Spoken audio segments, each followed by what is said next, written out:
بالله العلي العظيم أعوذ بالله السميع العليم من الشيطان اللعين الرجيم بسم الله الرحمن الرحيم الحمد لله الذي علا في توحده ودنا في تفرده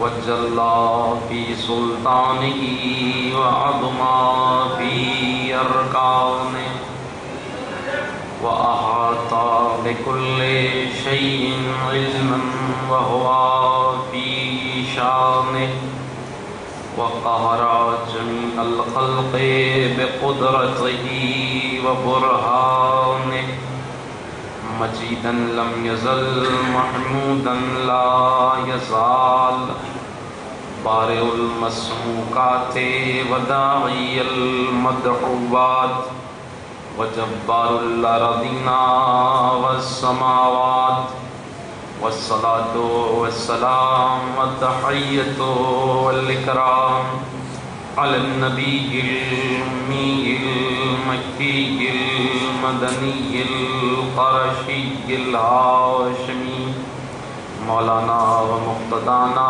مولا الثقلين جد الحسنين أبي القاسم محمد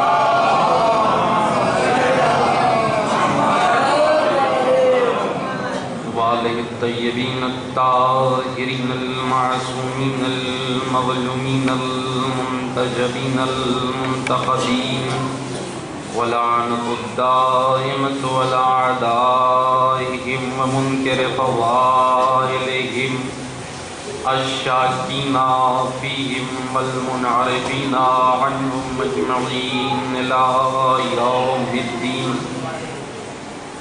أما بعد فقد قال الله تبارك وتعالى في كتابه الكريم وهو أصدق الصادقين بسم الله الرحمن الرحيم من جاء بالحسنة فله خير منها وهم من فزع يومئذ آمنون ومن جاء بالسيئة فكبت وجوههم في النار اللهم صل على محمد وآل محمد ایک مرتبہ سورہ حمد اور 3 مرتبہ سورہ اخلاص کی تلاوت فرما کر سید صابر حسین ابن عنایت حسین مرحوم، صغیر فاطمہ بنت مقبول حسین مرحوم اور سید آل اختر حسین ابن باسط حسین مرحوم کی روح کو ساتھ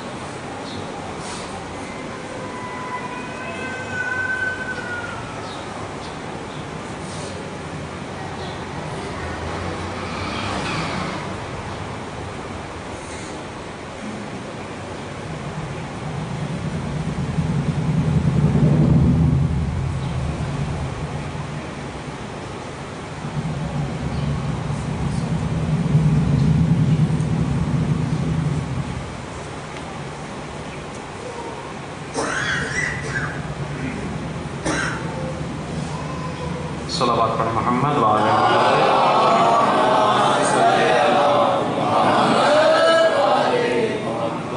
ہمارے اب کے درمیان گفتگو عشق علی اور رحم کے عنوان سے ہو رہی ہے۔ ارشاد رب العزت ہے کہ جو بھی میری بارگاہ میں ایک نیکی لے کر کے آئے گا فَلَهُ خَيْرٌ مِّنْهَا تو ہم اس کو اس سے بہتر اجر عطا کریں گے، اور جس دن لوگوں کے دل خوف و ہراس سے پر ہوں گے ہم اس دن اس کے دل کو خوف و ہراس سے خالی رکھیں گے۔ فَمَنْ جَاءَ بِالسَّيِّئَةِ جو میری بارگاہ میں ایک بدی لے کر کے آئے گا فَكُبَّتْ وُجُوهُهُمْ فِي النَّارِ تو بغیر کسی سفارش کے ہم اسے منہ کے بھر جہنم میں ڈھکیل دیں گے۔ جیسا کہ میں نے آپ کی خدمت عالیہ میں پرسوں کی عرض کیا تھا کہ اس کی ظاہری تفسیر سے مراد یہ ہے کہ جو بھی ہماری بارگاہ میں علی کی محبت لے کر کے آئے گا ہم اس سے بہتر اجر اسے عطا کریں گے، اور جو میری بارگاہ میں علی کی عداوت کے ساتھ آئے گا ہم اس کو منہ کے بھل جہنم میں دھکیل دیں گے۔ تو میں نے اپنے سننے والوں کی خدمت میں کل چند باتیں عرض کی تھی، جس میں آخری تقریر میں نے کہا تھا کہ تاریخ اسلام کا نہیں بلکہ تاریخ اسلام کی مظلوم ترین شخصیت کا نام حضرت علی ہے، اس لیے کہ دشمنوں نے ان کی فضیلت کو گھٹایا دشمنی میں، اور دوستوں نے محبت میں ان کی فضیلت کو حد سے زیادہ بڑھا دیا۔ اور جیسا کہ مولا کائنات حضرت علی بن ابی طالب علیہ السلام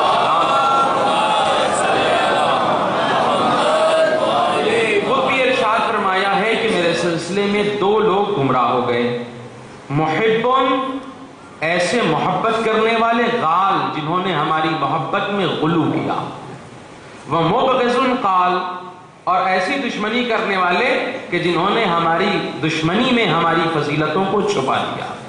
تو یہ فضیلت بڑھانے کا مطلب کیا ہے کہ فضیلت بڑھاتے کیسے ہیں؟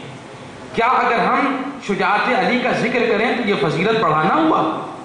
کیا سخاوت علی کا ذکر کریں تو فضیلت بڑھانا ہوا؟ کہ نہیں، یہ فضیلت بڑھانا نہیں ہے۔ فضیلت بڑھانا اسے کہتے ہیں کہ ہم علی کو منزلت بشریت سے نکال کر منزلت الوہیت میں لے جائیں۔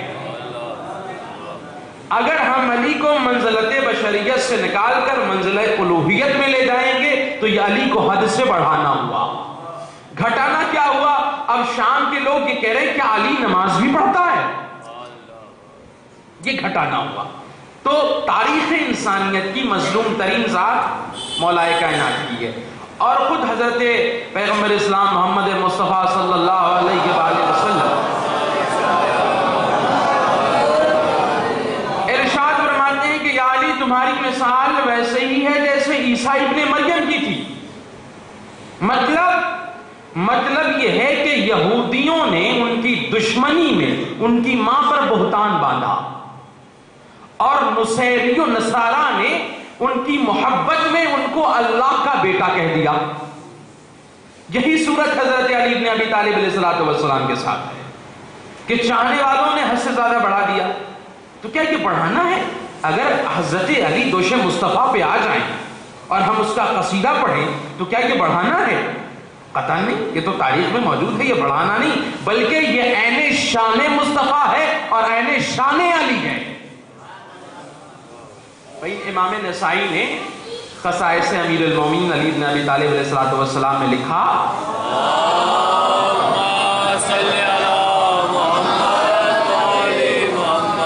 کہ جب بت توڑنے کی بات آئی تو پہلے پیغمبر نے یہ فرمایا کہ علی تم بیٹھ جاؤ، ہم تمہارے دوش میں آئیں گے۔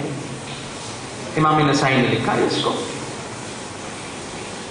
علی کے دوش پر رسول اللہ ہے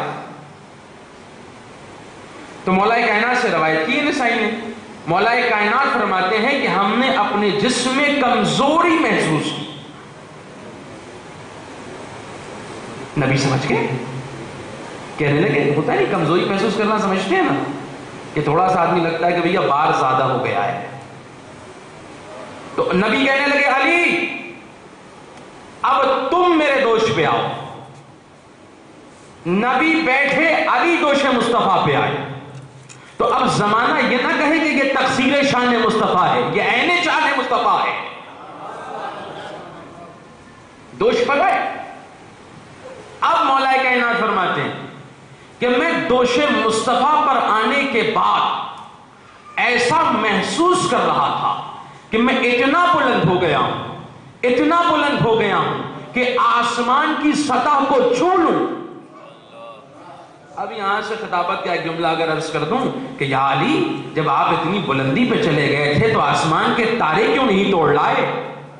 علی آواز دیں گے تارے وہ توڑے کہ جس کے در پہ تارے نہ آتے ہوں۔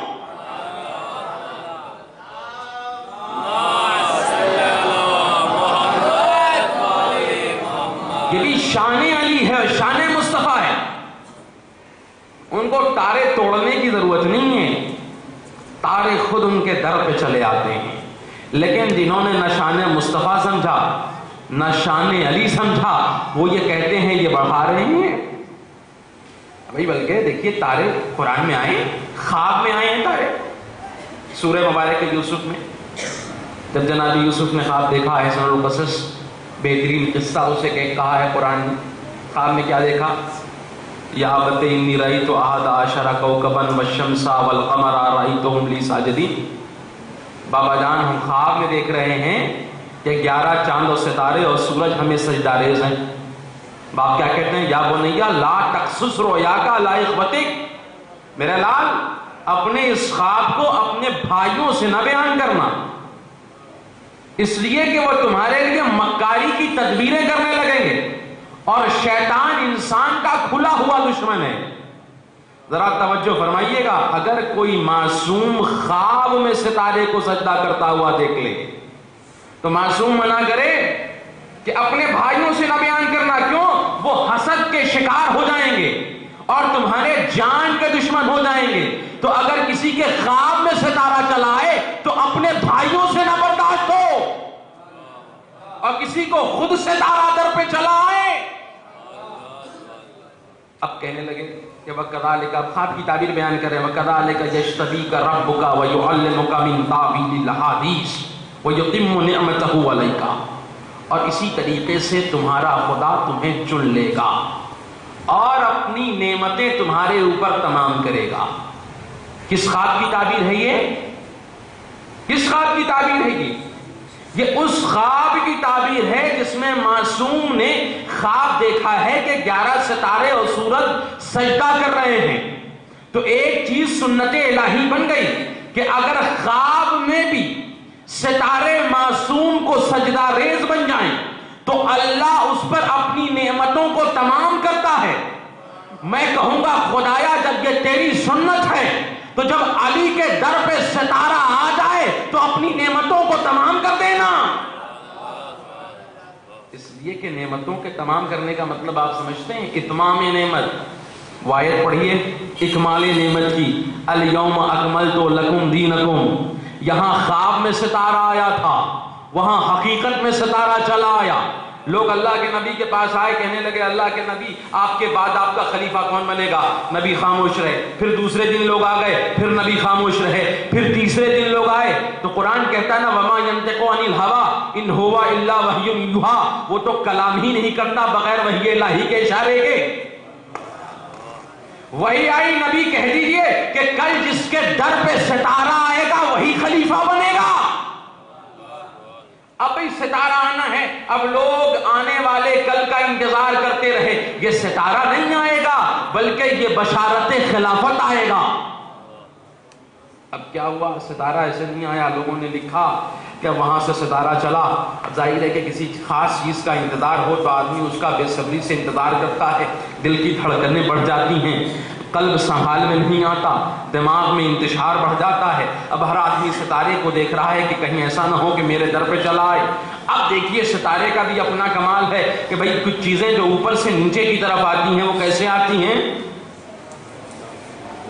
اوپر سے جو شے نیچے کی طرف آئے وہ بڑی تیزی سے ڈائریکٹ آ جاتی ہیں. لیکن یہ ستارہ بھی بڑے کمال کا ستارہ تھا. یہ ایسے نہیں آیا بلکہ وہ شہر کا طواف کرتا ہوا آیا. اب وہ لوگ جو بے چین ہو رہے تھے وہ ستاروں کو دیکھ رہے تھے، لیکن جہاں ستارہ آنا تھا انہوں نے مصلی بچھایا، کہا اللہ اکبر اللہ اکبر اللہ اکبر اللہ اکبر اللہ اکبر. ستارہ اور قریب آیا، کہنے لگے سبحان اللہ سبحان اللہ سبحان اللہ. جب ستارہ در پہ آ گیا تو کہنے لگے الحمدللہ الحمدللہ الحمدللہ.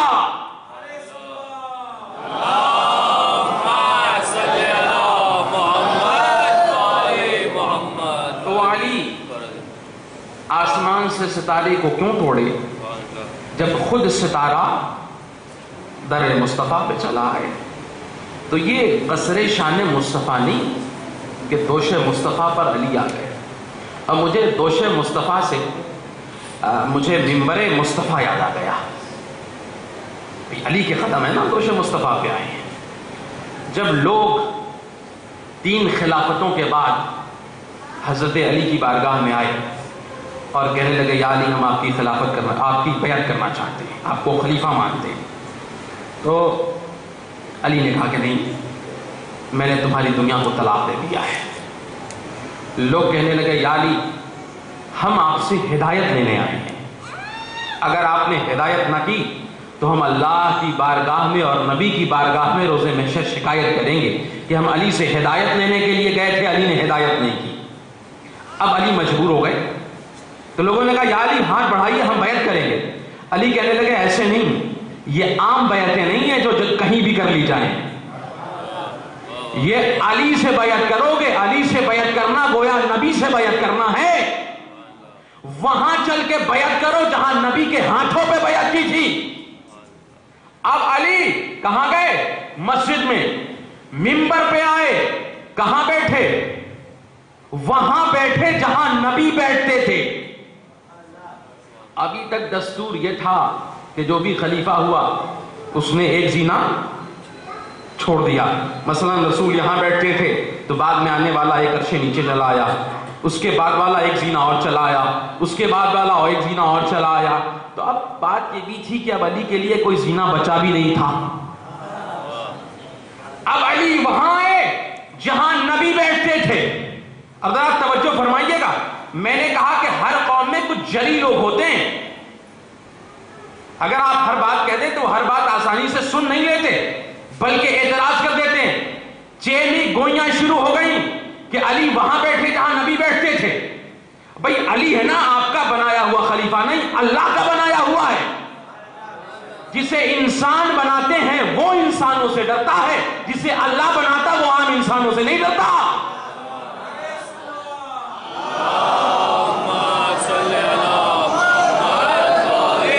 یہی فرق ہے اللہ والوں میں، یہی فرق ہے غیر اللہ والوں میں، وہ عام انسانوں سے نہیں ڈرتا۔ علی نے کہا کہہ کیا رہے ہو تم؟ کھڑا ہو گیا وہ بھی شخص، کہنے لگا یا علی ہم یہی تو کہہ رہے ہیں کہ آپ وہاں بیٹھ گئے جہاں نبی بیٹھتے تھے۔ اسے یہ نہیں پتا تھا کہ قرآن کی جگہ قرآن آیا ہے۔ اب علی کو جلال آ گیا، علی نے آستین پلٹی، منبر پہ ہاتھ مارا اور کہنے لگے مہاذی الآباد، ان لکڑیوں کی کیا حیثیت ہے، میرے قدم تو دوش مصطفیٰ تک گئے ہیں۔ یہ فضیلت علی ہے، یہ تقصیر علی نہیں، اور یہ تقصیر شان مصطفیٰ، یہ عین فضیلت ہے۔ تو مطلب کیا ہوا؟ مولا نے کیا فرمایا؟ ہلاک فی رجلان، میرے سلسلے میں دو لوگ گمراہ ہو گئے، دو لوگ ہلاک ہو جائیں گے، اور ایک گروہ ہمارے درمیان میں بھی بہت تیزی سے اٹھ رہا ہے، وہ علی کو اللہ تک لے جاتا ہے۔ اور میں کہتا ہوں کہ علی سے مظلوم کوئی ذات نہیں ہے۔ 1400 سال سے لوگ علی علی کر رہے ہیں، لیکن مقام افسوس یہ ہے کہ وہ علی کو نہیں پہچانتے۔ اب ظاہر ہے جب علی کو نہیں پہچانتے تو علی کے اللہ کو کیا پہچانیں گے؟ وہ لاکھ علی علی کرتے رہے، لیکن میں نے کل بھی تقریر میں کہا تھا کہ علی وہ نام ہے جو علی تک آ گیا وہ اللہ تک پہنچ گیا، لیکن جو علی تک نہ آیا وہ قطعاً اللہ تک نہیں پہنچ سکتا۔ علی کتنی بڑی مظلوم ذات ہے، پتہ ہے کتنی بڑی مظلوم ذات؟ کہتے ہیں کہ دعائیں جب کیا کیجئے تو اپنی دعاؤں میں مظلوموں کا واسطہ دیا کیجئے۔ کس کا واسطہ دیا کیجئے؟ مظلوموں کا واسطہ دیا کیجئے، اور دعا مظلوموں کے وسیلے سے ہی قبول ہوتی ہے۔ کبھی ظالموں کے وسیلے سے دعا قبول نہیں ہوتی، مظلوموں کے وسیلے سے دعا قبول ہوتی ہے۔ اور ائمہ معصومین کے وسیلہ دینے کی ایک سب سے بڑی وجہ یہ ہے کہ ائمہ معصومین مظلوم کائنات کے سب سے بڑے مظلوم، اور یہ وسیلے صرف ہم نہیں دیتے بلکہ اللہ کا نبی بھی علی کا وسیلہ دے کے دعا مانگ رہا ہے۔ چنانچہ کچھ اصحاب نبی کی بس میں آئے اور کہنے لگے اللہ کے نبی میرے حق میں دعائیں کر دیجئے، کچھ مشکلات میں آ گیا ہوں۔ اللہ کے نبی نے ہاتھ اٹھایا اور دعا کرنے لگے، خدایا تجھے علی کا واسطہ ہے کہ ان اصحاب کی مشکلات آسان کر دے۔ مشکلات تو آسان ہو گئی لیکن وہ لوگ دوسری مشکل میں پڑ گئے، باہر نکلے، کہنے لگے مشکل تو آسان ہو گئی لیکن ہم لوگ ایک دوسرے چکر میں پڑ گئے۔ کہا کیا ہوا؟ کہا ہم نے نبی سے کہا دعا کر دیجیے، اللہ کے نبی نے ہاتھ اٹھایا اور کہنے لگے اللہ تجھے علی کا واسطہ ہے اس کی مشکل آسان کر دے۔ تو جو دوسرا ساتھی تھا کہنے لگا پریشان نہ ہو، کل جب علی پہ مصیبت آئے گی تو اللہ کا نبی تیرا وسیلہ دے گا، تیرا واسطہ دے گا۔ تو اتفاق سے وہ اصحاب بزم نبی میں بیٹھے ہوئے تھے۔ اب مشکل کشا کو مشکل آن پڑی، وہ بھی اصحاب اتفاق ہے بیٹھے ہوئے تھے۔ مولا کائنات نبی کے پاس پہنچے، اللہ کے نبی محل مشکل کشاد مشکل میں پڑ گیا ہے، دعا کر دیجئے۔ اللہ کے نبی نے ہاتھ اٹھایا اور کہا خدایا تجھے علی کا واسطہ ہے کہ علی کی مشکلات آسان کر دے۔ وہ لوگ برہم ہو گئے، کہنے لگے اللہ کے نبی ہم پہ مصیبت آئے تب بھی علی کا واسطہ، علی پہ مصیبت آئے تب بھی علی کا واسطہ، ماجرا کیا ہے؟ اللہ کے نبی کہنے لگے او کمبخت تجھ پہ مصیبت آئے تب بھی علی کا واسطہ، ہم پہ مصیبت آئے تب بھی علی کا واسطہ، یہی نہیں جب ہم پر بھی مصیبت آتی ہے تو اپنی مشکلوں کو حل کرنے کے لیے علی کا واسطہ دیتا ہوں۔ کہنے لگے اللہ کے نبی یہ کون سی بات ہوئی؟ تو اللہ کے نبی کہنے لگا کہ کائنات کا جو مظلوم ترین شخص ہوتا ہے اس کے واسطے سے دعا مانگا جاتا ہے۔ علی کائنات کا مظلوم ترین شخص ہے، یقین جانیے تاریخ اسلام کا نہیں، کائنات کا مظلوم ترین شخص مولا کائنات۔ اور آپ جا کر کے خطبہ شخصیہ اٹھا کے دیکھیے کہ مولا کائنات نے کس طریقے سے اپنی مظلومیت کو بیان کیا ہے۔ مولا کہتے ہیں کہ میں اس زمانے میں ایسے تھا کہ جیسے میری آنکھوں میں کانٹے چبھے ہوئے، میرے گلے میں ایسے ہڈی ہو جسے نہ میں اگل سکتا ہوں نہ نگل سکتا ہوں۔ یہ علی کی مظلومیت کے لیے سب سے بڑے جملے ہیں، خطبہ شخصیہ اٹھا کے پڑھی۔ اور یہی نہیں، لوگ پوچھتے ہیں نا کہ حضرت علی نے بیعت کیوں کر لی، حضرت علی نے قیام کیوں نہیں کیا، حضرت علی نے تلوار کیوں نہیں اٹھائی؟ تو اس کے لیے حضرت پیغمبر اسلام محمد مصطفیٰ صلی اللہ علیہ وسلم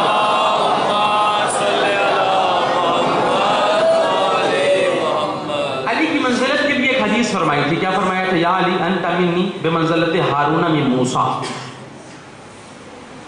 علی تم کو ہم سے وہی نسبت ہے جو ہارون کو موسیٰ سے تھی۔ اب ان کے رشتے کو سمجھ لیجیے، تب علی کی مظلومیت سمجھ میں آئے گی کہ کیا ہے۔ اور علی نے بیعت کیوں کر لی، اور علی نے ان کے خلاف قیام کیوں نہیں کیا؟ یہ بہت بڑا سوال ہے۔ یہ کہتے ہیں نا کہ علی نے بیعت کر لی، علی نے بیعت کر لی، علی نے بیعت کیوں کی؟ اس کا جواب ملے گا۔ کہتے ہیں کہ مدائن سے جناب موسیٰ پلٹ رہے تھے اپنی فیملی کے ساتھ، اور بھیڑ بکریاں بھی ان کے ساتھ تھیں۔ اب ظاہر رات کا وقت ہو چکا تھا، ٹھنڈک کا زمانہ تھا، بھوک بھی لگی ہوئی تھی۔ انہوں نے دیکھا کہ دور سے آگ روشن ہے۔ یہ قرآن میں پورے واقعات کو اللہ نے قرآن آیت میں ڈالا ہے، روشن۔ موسیٰ نے اپنی زوجہ سے کہا کہ تم یہیں بیٹھو، ہم دیکھتے ہیں کہ وہاں آگ ہے، کچھ آگ کا گولا لے آتے ہیں، یا اگر وہیں چل کر کے انتظام ہو جائے گا تو کچھ پکا کھا لیں گے۔ تو قرآن کہتا ہے موسیٰ آیا۔ جب موسیٰ وہاں آئے تو ایک آواز آئی، فلما آتاہا نودی یا موسیٰ انی انا اللہ لا الہ الا انا۔ تم آگ سمجھ کے آئے ہو، یہ آگ نہیں ہے۔ فخلا نعلیک انکا بالواد المقدس طوا، یہ وادی مقدس طوا ہے، اپنی جوتیاں اتار کے آ۔ ایک جملہ حلیہ کر دوں، یہ موسیٰ ہے، اگر وادی مقدس طوا میں جائے تو اللہ کہے اپنی جوتیاں اتار کے آ۔ وہ اللہ کا حبیب جب معراج میں جائے تو اللہ کہے ادعو منی ادعو منی ادعو منی، اور قریب آ جا۔ اللہ کا نبی اتنا قریب ہوا کہ فکانا قاب قوسین و ادنا، 2 کمان یا اس سے کم کا فاصلہ رہ گیا۔ وہ موسیٰ ہیں، یہ سید المرسلین۔ اب اللہ نے کیا کہا؟ اننی انا اللہ لا الہ الا انا، میں اللہ بول رہا ہوں۔ اس کا ترجمہ میں نے اپنے لفظوں میں کر دیا کہ میں اللہ بول رہا ہوں۔ تو یہ اللہ کو بتانے کی کیوں ضرورت پڑی کہ میں اللہ بول رہا ہوں؟ فَاسْتَمِعْ لِمَا يُوحَىٰ، جو ہم تمہارے اوپر وحی کریں گے اسے غور سے سنو۔ تو یہ اللہ کو بولنے کی ضرورت کیوں پڑی؟ کہ ایسے سمجھ لیجئے کہ آپ اگر ہم سے پہلی مرتبہ کلام کریں یا یہاں سے فون کریں اور ہم آپ کی آواز سے شناسا نہ ہوں تو آپ کو پہلی مرتبہ بتانے کی ضرورت پڑتی ہے کہ میں کون بول رہا ہوں۔ توجہ فرما رہے ہیں آپ؟ پہلی مرتبہ بتانے کی ضرورت پڑتی ہے کہ میں بول کون رہا ہوں، لیکن اگر کئی مرتبہ آپ نے ہم سے بات کی ہو تو آپ کو بتانے کی ضرورت نہیں پڑتی کہ میں کون بول رہا ہوں۔ اس کا مطلب یہ ہے کہ موسیٰ ابھی تک لہجے ربانی سے واقف نہیں ہے۔ توجہ فرما رہے ہیں؟ یہ موسیٰ پر پہلی وحی تھی، لیکن جب میرے نبی پر پہلی وحی آئی تو کہا اقرا بسم ربک الذی خلق خلق الانسان من علق اقرا وربک الاکرم الذی علم بالقلم۔ حبیب پڑھو اپنے پروردگار کے نام سے۔ یا اللہ کو بتانے کی ضرورت نہیں پڑی کہ میں کون بول رہا ہوں۔ موسیٰ وہ ہے جو لہجہ ربانی سے واقف نہیں ہے، سید المرسلین وہ ہے جو لہجہ ربانی سے واقف ہے۔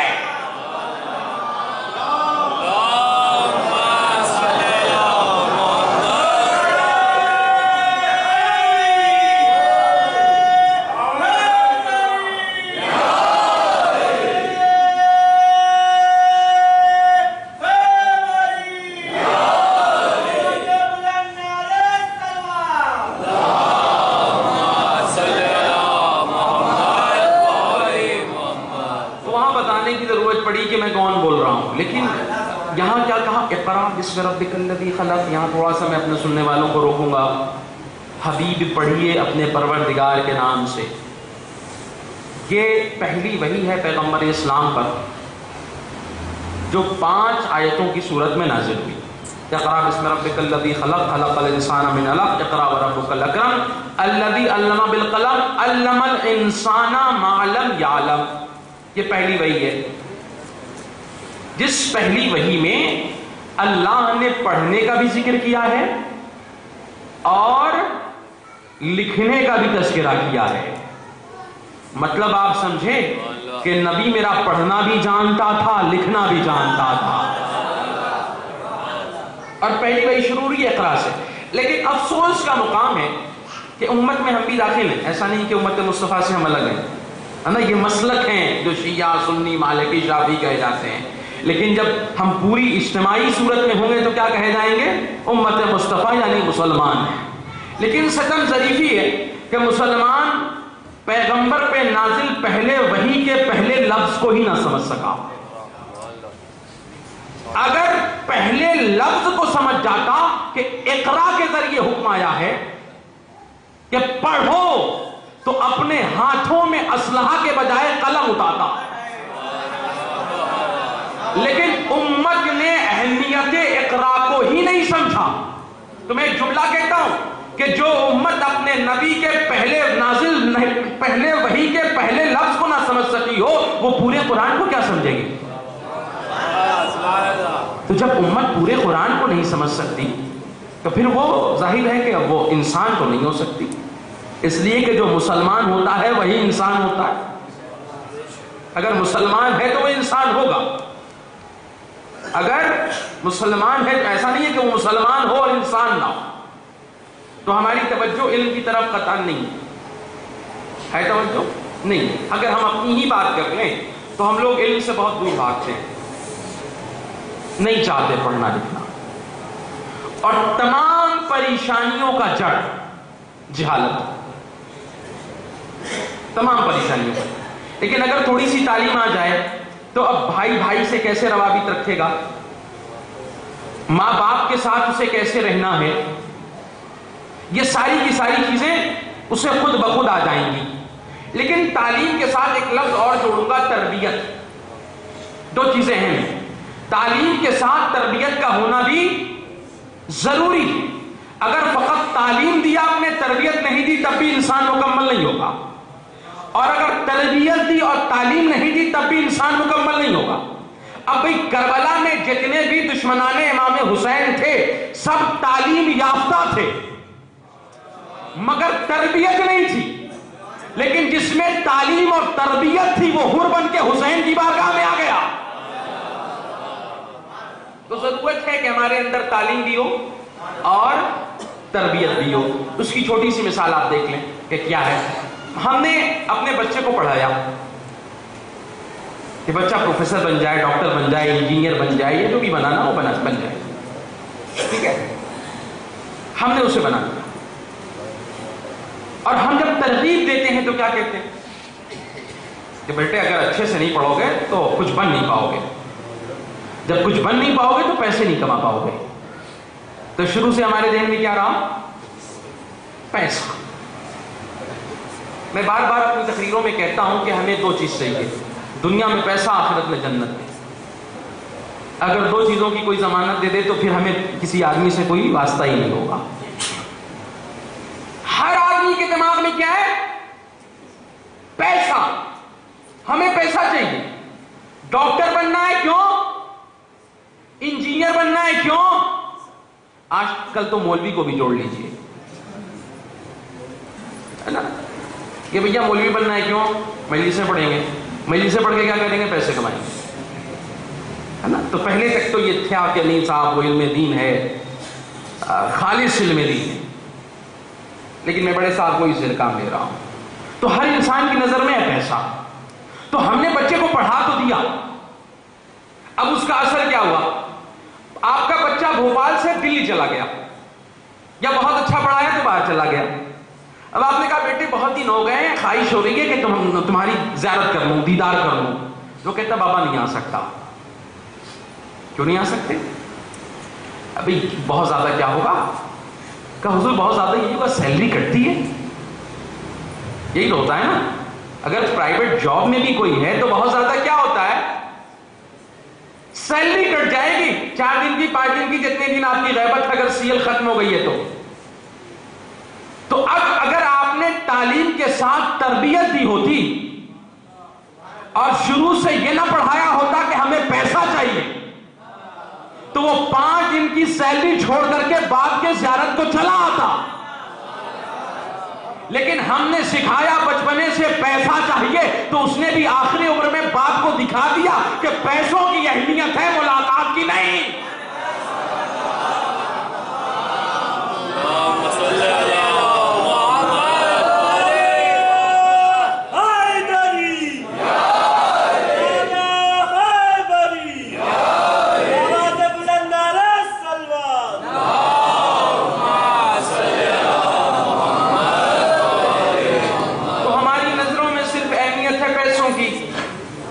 اسی لیے جب آپ ہاسپٹل میں جاتے ہیں تو ہوتا کیا ہے؟ بھیا بڑی لمبی کھری لسٹ مل جاتی ہے آپ کو۔ اچھا ڈاکٹر صاحب سے پوچھیے کہ بھیا اس دوا میں کتنے کمیشن وہ لوگ لے لیتے ہیں، کتنی مارجن ہوتی ہے؟ تو کہیں گے کم سے کم کچھ دوائیوں پہ 60 ہوتی ہے، کچھ پہ 40 ہوتی ہے، اور ہاسپٹل والے انہی دوائیوں کو لکھتے ہیں جس میں مارجن کمیشن کی زیادہ ہو۔ کیوں؟ اس لیے کہ ان کے والدین نے انہیں تعلیم دی ہے، تربیت نہیں دی ہے۔ انہیں پڑھا کے ڈاکٹر بنایا ہے، انسان نہیں بنایا ہے۔ لیکن اسلام یہ کہتا ہے تعلیم بھی دو، تربیت بھی دو، تب کہیں جا کے وہ کامل مسلمان بھی ہوگا، کامل انسان بھی ہوگا۔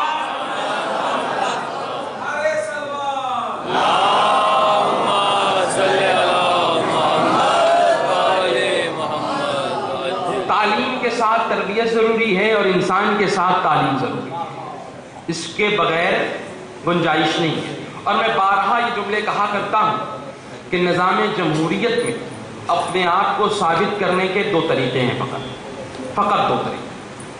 یا آپ کی تعداد اتنی ہو کہ حکومت آپ کو ماننے کے لیے تیار ہو جائے کہ بھیا آپ ووٹ نہیں دیں گے تو ہم ہار جائیں گے، یا آپ علم کی اتنی بلندی پر فائز ہوں کہ سامنے والے کی مجبوری بن جائیں کہ اگر یہ آدمی شامل نہیں ہوگا تو ہمارا کام نہیں چلے گا۔ بھئی آپ اگر دیکھیں اسرائیل کو دیکھیں، کتنے لوگ ہیں؟ مٹھی بھر۔ حیرت نہیں ہوتی آپ کو؟ زمین بھی اپنی نہیں ہے ان کی، قبضہ کی ہوئی زمین ہے، تعداد میں تھوڑے سے لوگ ہیں، لیکن گلوبل سوسائٹی پر وہ حکومت کر رہے ہیں۔ بھئی آپ نے جو جنس پہن رکھی ہے کس کی ہے؟ اسرائیل کنسپٹ۔ آپ کولڈ ڈرنکس پی رہے ہیں، یہ کس کا ہے؟ اسرائیل۔ لیس چپس آپ جو تبرک میں بانٹ رہے ہیں، یہ کس کا ہے؟ اسرائیل کا۔ سوشل میڈیا میں واٹس ایپ فیس بک چلا رہے ہیں، کس کا ہے؟ یہ اسرائیل کا۔ انٹرنیشنل میڈیا کس کا ہے؟ ہندوستانی میڈیا کی بات نہیں کر رہا ہوں، یہ تو کسی کا نہیں۔ ایک صلوات پڑھے محمد والے محمد۔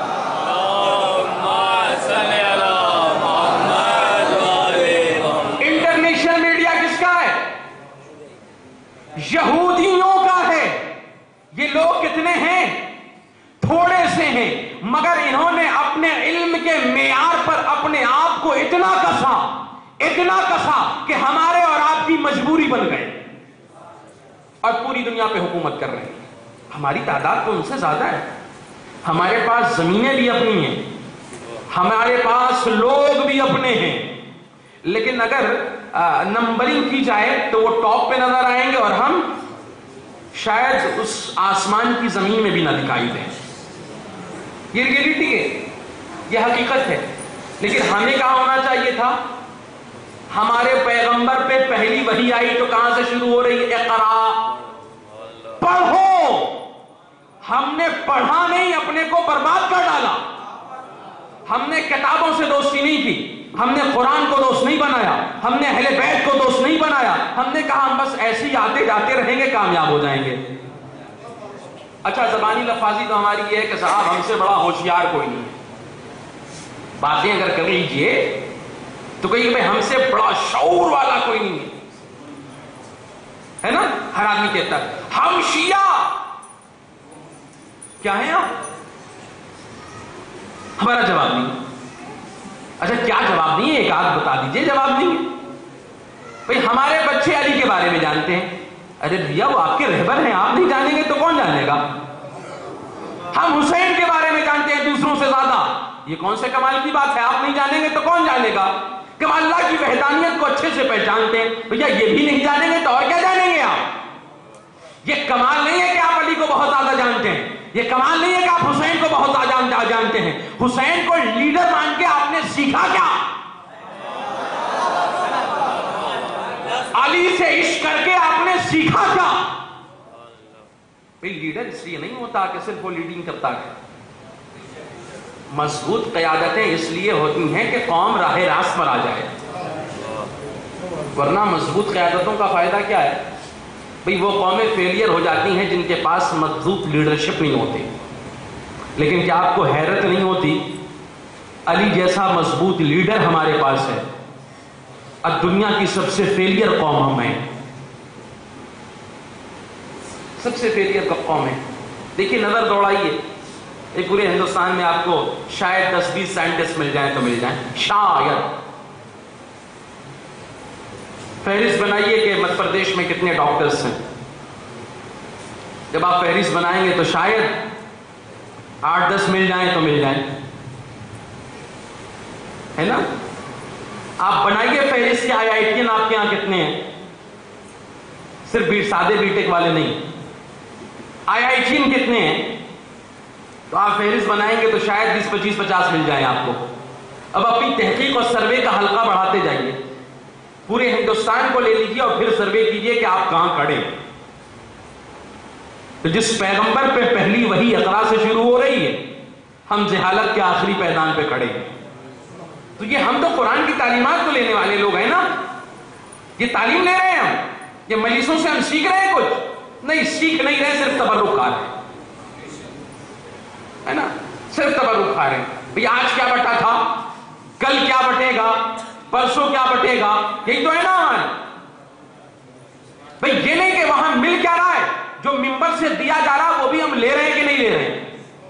وہ ہے رزق جسم، یہ ہے رزق روح، وہ بھی لیجئے اور یہ بھی لیجئے، تب کامل عزادار بنیے گا۔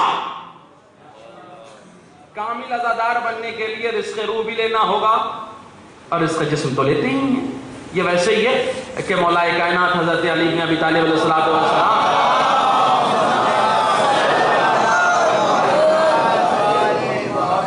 مسجد میں ایک شخص آیا، نماز پڑھنے لگا، پڑھنے کیا لگا، بس ایسے ہی دفعہ سر پڑھنے، نماز پڑھ چکا تو مولا نے تلوار نکال لی اپنی، کیسے نماز پڑھتے ہیں، یعنی پھر سے پڑھ لیتے ہیں۔ پھر بیچارہ کھڑا ہو گیا بہت خضوع، اللہ بسم اللہ الرحمن، اب بھاگ جتنی قرأت اسے آتی تھی پڑھ چکا۔ مولا نے پوچھا یہ بتا کہ پہلی والی نماز صحیح تھی کہ دوسری والی؟ یا علی آپ بھی بتا دیجئے، کہ نہیں تو بتا۔ کہنے لگا مولا دوسری والی۔ علی کہنے لگے نہیں پہلی والی۔ کہنے لگا یا علی جب پہلی والی صحیح تھی تو دوسری والی پڑھوایا کیوں؟ مولا کہنے لگے کہ پہلے والے کی نیت صحیح تھی، دوسرے والے کے ارکان صحیح تھے۔ پہلے والے کی نیت لے لے اور دوسرے والے کی ارکان لے لے، عبادت مکمل ہو جائے گی۔ تنہا ایک چیز سے عبادت مکمل نہیں ہوگی۔ تو اگر آپ تبرک کھا کے یہ سمجھتے ہیں مجلس ہو گئی، ادادار بن گئے، تو ادادار نہیں بنے، وہ بھی رزق لیجئے، یہ بھی رزق لیجئے، تب سچے ادادار بن۔ مجلسوں کا مقصد یہ ہے کہ ہم تعلیم یافتہ ہو جائیں، باشعور بن جائیں۔ مومن بے وقوف نہیں ہوتا، لیکن ہمارا کنسپٹ کیا ہے؟ ارے بیچارہ بڑا سیدھا سادہ بھولا ہے، بڑا مومن ہے۔ ارے بے وقوف کہیے، مومن بے وقوف تھوڑی ہوتا ہے۔ مومن کی میراث فراست ہے۔ کہتے ہیں نہیں بڑا مومن آدمی ہے، بالوں میں صحیح ڈھنگ سے کنگھی بھی نہیں کرتا۔ ارے یہ بے وقوفوں کی علامت ہے، مومن تو کنگھی کر کے چلتا ہے۔ ارے دیکھیے وہ بڑی، ارے بھیا صاحب سلیقے سے داڑھی رکھنا چاہیے، سلیقے سے کپڑے پہننا چاہیے۔ مومن یہ نہیں کہ بے ہنگم طریقے سے رہ رہا ہو، جو منظم طریقے سے رہے وہی مومن ہے، ورنہ وہ تو بدنظم کہا جائے گا، بے وقوف کہا جائے گا۔ مومن بے وقوف نہیں ہوتا۔ لیکن ہم نے تعلیمات کو لیا، دیکھیے بات کہاں سے تھی اور کہاں چلی گئی، اور پھر وقت بھی تمام ہو رہا ہے۔ انشاءاللہ اسی سلسلے گفتگو کو آگے بھی بڑھایا جائے گا، چونکہ موضوع بہت وسیع ہے، عشق علی اور ہمیں محبت کیسے کرنی ہے، اور اس محبت کے ذریعے سے ہمیں پہنچنا کہاں پہنچنا ہے۔ لیکن ہم ابھی بات کر رہے تھے کہ علی تاریخ انسانیت میں سب سے بڑی مظلوم ذات، پہلی وہیں پر بات آ کے اٹک گئی، لیکن ماں سلسلے گفتگو جلدی میں تمام کر دوں گا۔ جناب موسیٰ کو اللہ نے کیا کہا؟ 2 معجزے دیے، جلدی اب آیتیں چھوڑ رہا۔ معجزہ دینے کے بعد کہا کہ اذهب الى فرعون انه طغى، موسیٰ فرعون کے پاس چلا جا، اس لیے کہ فرعون باغی بندہ ہو گیا ہے ہدایت کے لیے۔ اب ظاہر ہے کہ جس مصیبت سے فرار اختیار کیا تھا موسیٰ نے، پھر وہی مصیبت اللہ لاد رہا۔ موسیٰ کہنے لگے اللہ ایسے نہیں جاؤں گا، رب اشرح لی صدری ویسر لی امری واحلل عقدۃ من لسانی ویفقہوا قولی، اے اللہ میرے سینے کو کشادہ کر دے، میری زبان کی گرہوں کو کھول دے، میری مشکلات کو آسان کر دے، واجعل لی وزیرا، اور میرا ایک وزیر بنا، من اہلی، جو میرے خاندان سے ہو، ہارون اخی، اور جو میرا بھائی ہو جس کا نام ہارون ہے۔ توجہ فرما رہے ہیں یار، یہ موسیٰ وزیر مانگ رہے ہیں، کس سے؟ اللہ سے۔ نام بتایا، خاندان بتایا، رشتہ بتا دیا، اللہ سے مانگا، اللہ نے دے دیا۔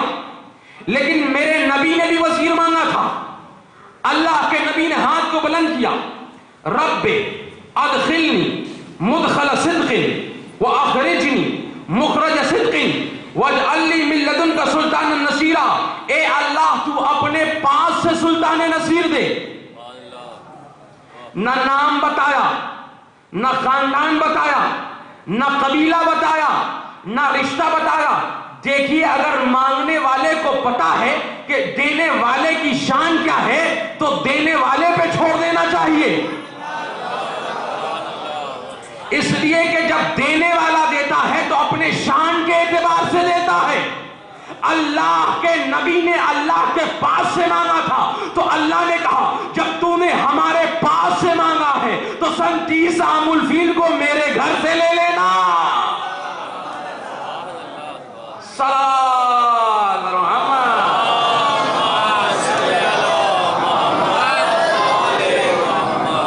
موسیٰ کو وزیر ملا، ادھر علی کو وزیر ملا، ٹھیک ہے، جلدی۔ اب اس کے بعد کیا ہوا؟ وزیر مل گیا۔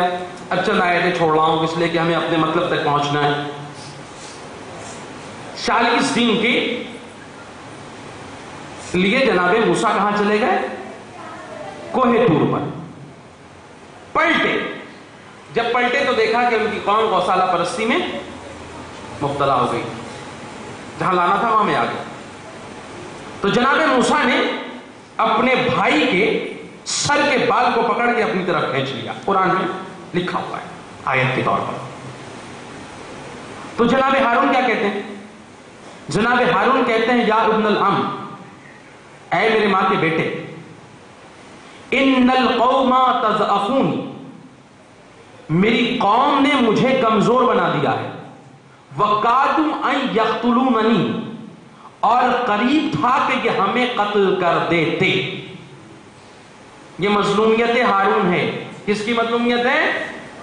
ہارون کی مظلومیت، یعنی موسیٰ کے وزیر کی مظلومیت. نبی نے کیا فرمایا؟ اے علی، تم کو ہم سے وہی نسبت ہے جو ہارون کو موسیٰ سے تھی. جب موسیٰ قوم سے چلے گئے تو قوم موسیٰ نے موسیٰ کے وزیر ہارون کو کمزور بنا دیا. اب جب نبی چلے گئے تو لوگوں نے نبی کے وزیر کے گلے میں رسی کا پھندا ڈالا. توجہ فرمائیے کہ علی کو مظلوم کیسے بنایا گیا. پھندا ڈالا گیا. کچھ لوگ آگے سے کھینچ رہے تھے، کچھ لوگ پیچھے سے دھکا دے رہے تھے. علی کے گلے میں رسی کا پھندا. اب وہاں دو صحابی کھڑے، ایک 90 درجے کا، ایک 10ویں درجے کا. 90 درجے کا رو رہا ہے، 10ویں درجے کا مسکرا رہا ہے. سلمان ابوذر سے پوچھتے ہیں، ابوذر سلمان سے پوچھتے ہیں، سلمان مسکرا کیوں رہے ہو؟ سلمان یہی سوال پلٹ کے کہتے ہیں، ابوذر تم رو کیوں رہے ہو؟ تو ابوذر کہتے ہیں، میں علی کی مظلومیت دیکھ رہا ہوں. دیکھیے ایمان کے درجے میں اگر 1 درجے کا فرق آ جائے تو کتنا نظریے میں فرق آ جاتا ہے، یقین میں فرق آ جاتا ہے، ایمان میں فرق آ جاتا ہے. سلمان تم مسکرا کیوں رہے ہو؟ تو سلمان ابوذر سے کہتے ہیں، جس چیز سے تم رو رہے ہو اسی چیز نے ہمیں مسکرانے پہ مجبور کیا ہے. مطلب کہ تم علی کے گلے میں رسے کے پھندے کو دیکھ رہے ہو اور علی کو فقط مظلوم تصور کر رہے ہو، لیکن سلمان علی کو مظلومیت کے پس منظر میں مصداق امام دیکھ رہا ہے. قرآن نے کیا کہا کہ ہم روئے زمین پر ان لوگوں کو امام بنائیں گے جو کمزور بنا دیے گئے ہیں. تو اگر کاروان توحید کے رہبروں کو تلاش کرنا ہے تو ظالموں میں مت تلاش کیجئے گا، مظلوموں میں تلاش کیجئے گا.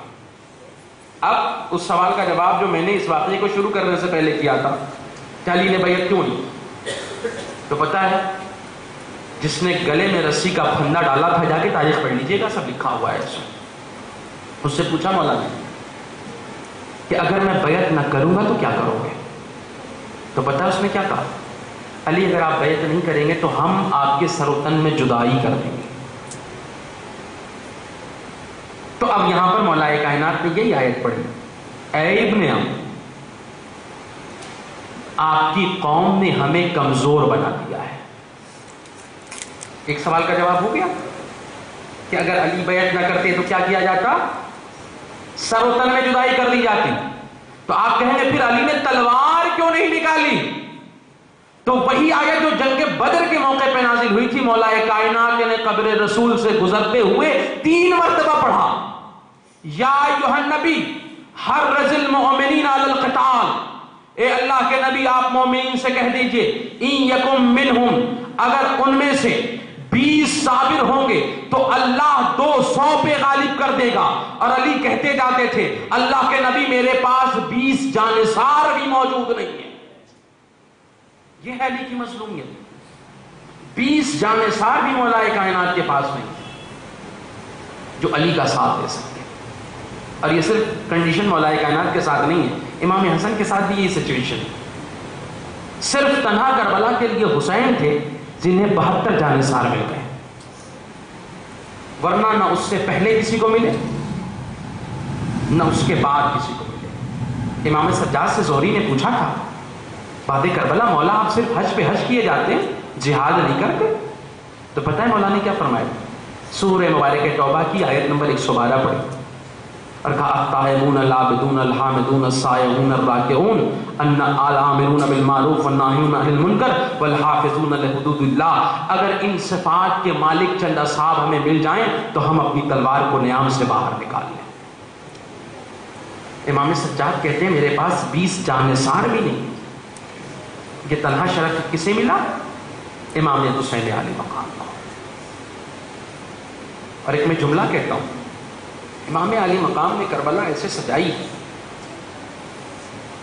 کہ آپ کو علی کے اصحاب میں ایمان کی حد بندیاں تو ملیں گی کہ کوئی 8ویں درجے پہ فائز ہے، کوئی 9ویں درجے پہ فائز ہے، کوئی 10ویں درجے پہ فائز ہے. لیکن حسین نے ایسی کربلا سجائی ہے کہ وہاں کوئی ایمان کی درجے بندی نہیں ہے. وہاں بوڑھا حبیب بھی ایک ہی منزلت پر ہے اور جوان گڑیل اکبر بھی ایک ہی منزل پر ہے. یہ حسین نے کربلا ایسی سجائی اور سب جانے سارے امام علی مقام ہیں. کسی کو اپنے جان کی پرواہ نہیں. سب یہ چاہ رہے ہیں کہ سب سے پہلے ہماری قربانی ہو جائے اور سب نے اپنے آپ کو امام علی مقام پر قربان کر دیا. لیکن کربلا میں بار بار کہتا ہوں کہ کربلا میں سب سے زیادہ اگر کسی پر مصیبت پڑی تو وہ سرکار سید الشہداء کی ذات ہے.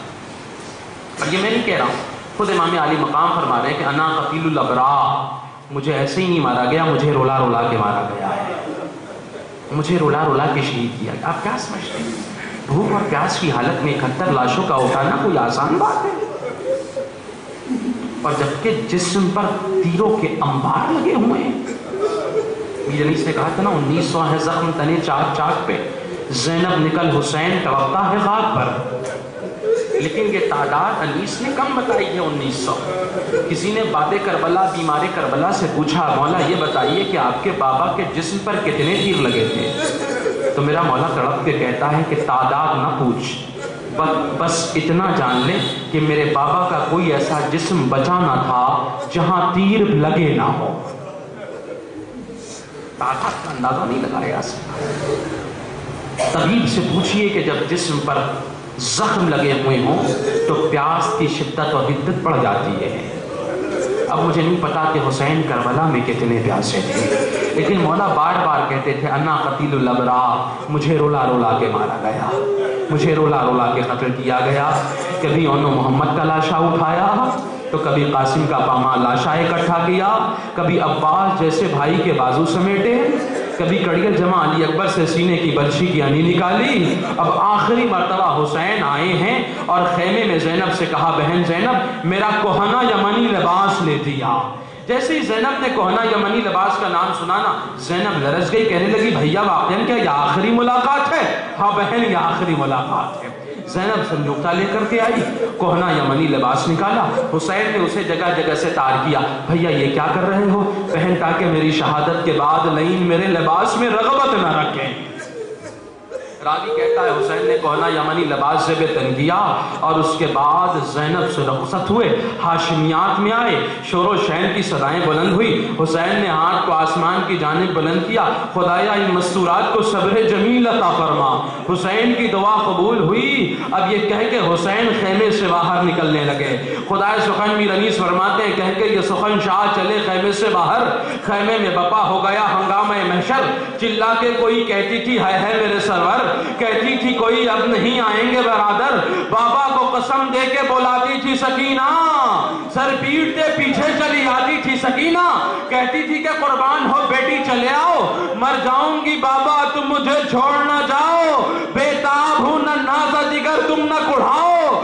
شہ بولے کہ ماں پاس رہو نکلو نہ گھر سے، اب حشر میں ہوئے گی ملاقات پہ در سے. حسین خدا حافظ کہہ کے اپنے گھوڑے کے قریب آئے.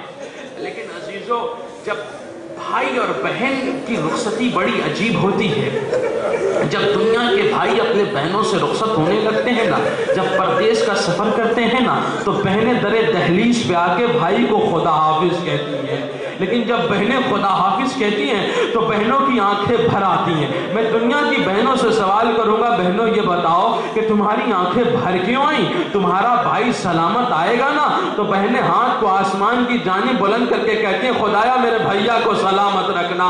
لیکن اب زینب جب اپنے بھائی حسین کو خدا حافظ کرے تو مجھے نہیں پتا کس دل سے زینب نے خدا حافظ کہا ہوگا. اس لیے زینب کو پتا ہے بھائی بھیا جا رہا ہے تو واپس نہیں آئے گا، لیکن مقاتل نے اتنا لکھا جیسے حسین جاتے تھے زینب ہاتھ پکڑ کے کہتی تھی بھیا ایک مرتبہ دیدار کرا رہے، پتہ نہیں بعد میں دیدار میسر ہوگا۔